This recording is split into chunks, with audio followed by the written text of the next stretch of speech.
बिल्लाहि मिनश्शैतानिर्रजीम बिस्मिल्लाहिर्रहमानिर्रहीम।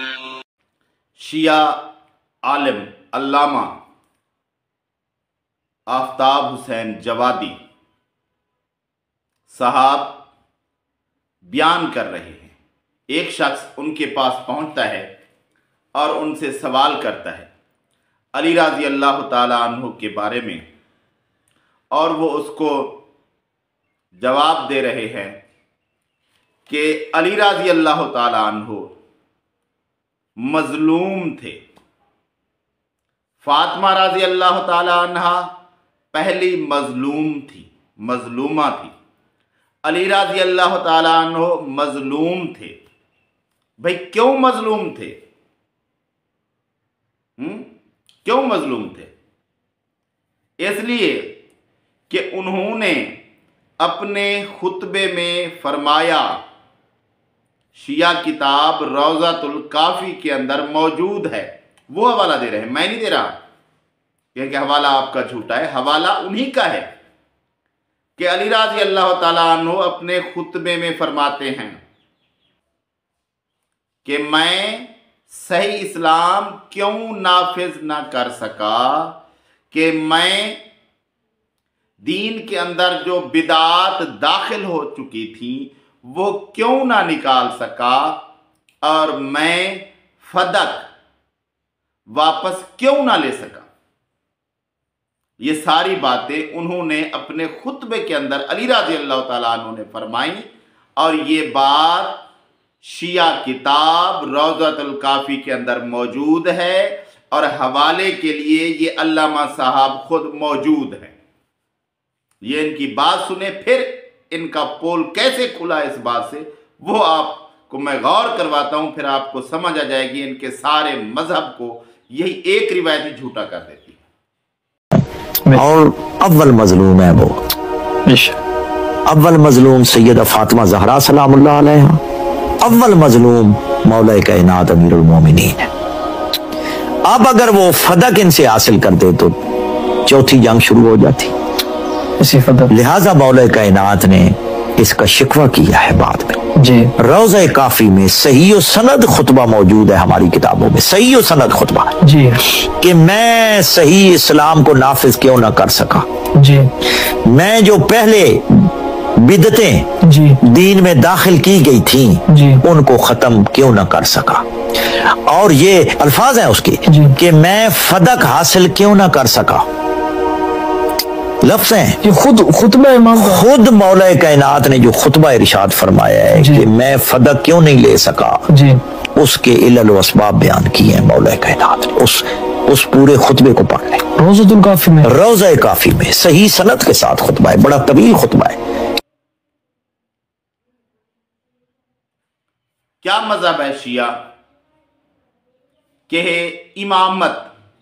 इमामत सब कुछ है, और इमाम क्या है? एक तो मासूम है, दूसरा अली रज़ी अल्लाह ताला अन्हु के बारे में ऐसी बातें की हैं कि पिछले अंबिया को भी नऊज़ु बिल्लाह अली रज़ी अल्लाह ताला अन्हु बचाते रहे, लेकिन इधर क्या है? मजलूम हैं। उनकी बीवी भी मजलूमा है रज़ी अल्लाह ताला अन्हा, और वो खुद भी मजलूम है। पहले मजलूम यही लोग हैं। और दूसरी बात भी वजाहत से बाद में करते हैं, इनकी जो और बात है इस टॉपिक में निकलती है, लेकिन पहले इसी मजलूम वाली बात पर बात करते हैं कि अली रज़ी अल्लाह ताला अन्हु जब मजलूम हैं, खुद को इंसाफ नहीं दिलवा सके, कहते हैं उनके साथ ज्यादती हुई, वो मजलूम हैं, तो फिर मुश्किल कुशा कैसे हैं? ये हमें कहते रहते हैं कि अली रज़ी अल्लाह ताला अन्हु मुश्किल कुशा हैं, उन्हें मदद के लिए बुलाना चाहिए। जो शख्स खुद मजलूम है, जिसके साथ खुद के साथ ज्यादती हुई, वो मुश्किल कुशा कैसे हो सकता है? मुश्किल कुशा वो कैसे हो सकता है जिस पर खुद पर मुश्किल पड़ी और उसको हल ना कर सका? कैसा मुश्किल कुशा है? हाँ बताएं आप कैसा मुश्किल कुशा है।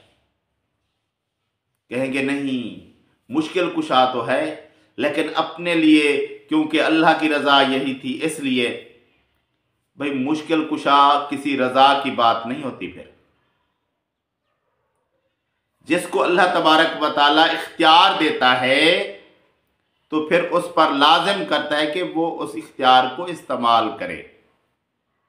जैसे अगर कोई शख्स देख रहा है किसी और जगह पर किसी शख्स के साथ ज्यादती हो रही है और उसके पास ताकत है,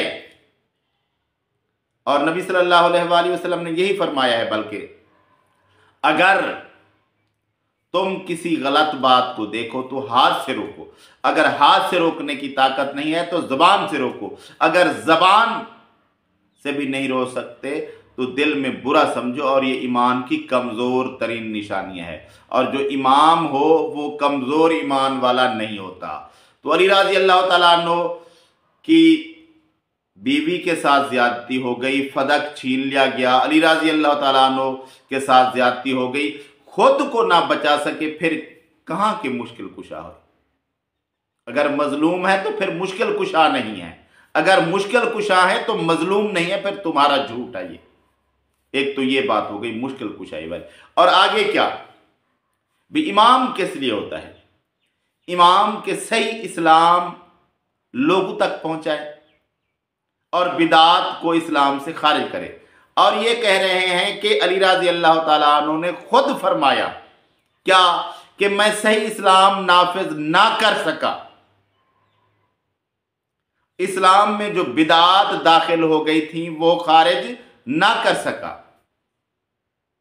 अस्तगफिरुल्लाह। तो फिर इमामत किस खाते में आई? कहते हैं कि क्या अल्लाह तबारक व तआला ने दीन को ऐसे ही लावारिस छोड़ दिया? कोई शख्स मौजूद ही नहीं था जो दीन को संभालता, जो लोगों तक सही दीन पहुंचाता, इसलिए इमामत लाजमी है।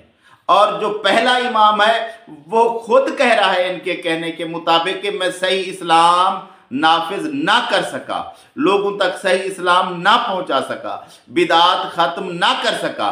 तो आप बताएं, अगर इमामत का मकसद है कि लोगों तक सही दीन पहुंचाना, इस्लाम की तबलीग करना, सही इस्लाम की बात पहुंचाना, इसलिए इमामत लाजिम है। और जब इमामत लाजिम है और जो इमाम है पहला इमाम वो ये काम नहीं कर सका तो और कौन करेगा? जब इमामत शुरू से ही इस नहज पर पहुंच गई कि वो अल्लाह का दीन नहीं पहुंचा सकती, जब पहला इमाम ही नाकाम हो गया कि लोगों तक सही इस्लाम ना पहुंचा सका, लोगों तक सही इस्लाम की तालीमात ना पहुंचा सका, वो मजबूर था, मजलूम था, वो बिदात लोगों से दूर ना कर सका, जो पहले बिदात दाखिल कर दी गई थी इस्लाम में नऊजुबिल्लाह, उस इमाम के पास इतनी सलाहियत नऊजुबिल्लाह नहीं थी कि वो उन बिदात को लोगों से छुड़वा सकता। तो फिर आप जो कहते हैं कि इमामत की जरूरत है, इमामत के बगैर निजाम नहीं चल सकता, तो क्यों जरूरत है भाई? जब इमाम होते हुए भी कुछ नहीं हो सकता तो इसका मतलब है इमामत की जरूरत ही नहीं है। नहीं, इमामत की जरूरत है भाई। क्यों जरूरत है? इमाम सही दिन पहुंचाएगा। भाई नहीं पहुंचा सका ना, तुम कहते हो, वैसे भी तुम कहते हो कि इस्लाम मिटा दिया गया और इमामत इसलिए जरूरत थी कि सही इस्लाम पहुंचाया जाए, और जिसको तुम पहला इमाम कहते हो और उसी से तुम बयान दिलवा रहे हो कि वो कहता है कि मैं लोगों तक सही इस्लाम नहीं पहुंचा सका, इस्लामी तालीमात सही तरीके से नहीं पहुंचा सका, और जो बिदात लोगों ने दाखिल कर दी थी नऊजुबिल्लाह मिन ज़ालिक वो हटा नहीं सका। तो कहां गई तुम्हारी इमामत? इसी एक रिवायत ने मुश्किल कुशाई का दावा भी जमीन बोझ कर दिया और इमामत उसको भी जमीन बोझ कर दिया। अगर जी शऊर हो तो सोचो, इमामत जिस लिए है, इमाम जिसको इख्तियारात भी मिले, खिलाफत भी मिली, पहला इमाम था जो मुश्किल कुशा, जो हाजत रवा है, वो भी इस्लाम को सही तरीके से लोगों तक नहीं पहुंचा सका, तो फिर इमामत की तो कोई ज़रूरत नहीं है। तुम कहते हो ना इमाम तो इसलिए है कि लोगों तक सही दीन पहुंचाए। जब इमाम सही दीन पहुंचा ही नहीं सकता, बिदात लोगों से छुड़वा ही नहीं सकता, लोगों को बता ही नहीं सही सकता इस्लाम, तो फिर इमामत क्या चीज़ है? या कह दो कि इमामत कोई चीज नहीं है, ये सिर्फ एक धोखा है और कुछ भी नहीं है, या फिर कह दो कि तुम्हारी रिवायात झूठी हैं, और जब रिवायात झूठी हैं तो फिर इमामत की रिवायात भी झूठी हैं। जब इमामत की रिवायात झूठी हैं तो तुम्हारा सारा दीन मन गढ़त है। बोलो अब क्या बोलोगे?